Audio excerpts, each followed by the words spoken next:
எல்லாருக்கும் வணக்கம். நான் உங்கள் சினிமாச்சாரியா பேசுகிறேன். இன்னைக்கு நான் உங்ககிட்ட பேச போகிற படம் ரஜினி முருகன். சிவகார்த்திகேயன் மற்றும் சூரி 2 பேரும் ஏற்கனவே இயக்குனர் பொன்ராம் மூலம் வருத்தப்படாத வாலிபர் சங்கம்னு மிகப்பெரிய வெற்றி படத்தை கொடுத்தாங்க. அதே கூட்டணி அமைப்போட பெரிய எதிர்பார்ப்பு ஏற்படுத்திய படம் தான் ரஜினி முருகன். ஒரே பேருந்தில், ஒரே வழித்தடத்தில், ஒரே டிரைவர் கண்டக்டர் கூட பயணம் செஞ்சால் என்ன மாதிரியான உணர்வு ஏற்படுமோ அந்த அனுபவம் தான் இந்த படமும். ஊர்லேயே மிகப்பெரிய குடும்பத்தோட சொத்தை அபகரிக்க முயற்சி பண்ற உள்ளூர் ரவுடியான சமுத்திரக்கனி கிட்ட போராடி சிவகார்த்திகேயன் ஜெயிக்கிறது தான் கதை.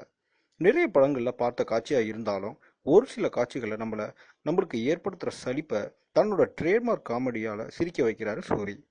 மதுரை பின்னணி குடும்பமும் வட்டார கலாச்சாரமும் ஊர் பஞ்சாயத்து சொத்து தகராறு அப்படின்னு அழுத்தம் இல்லாத வழக்கமான கதையா இருந்தாலும் தன்னோட திரைக்கதை மூலமா சுவாரஸ்யம் கூட்டினது இயக்குனர் திறமைன்னு தான் சொல்லணும்.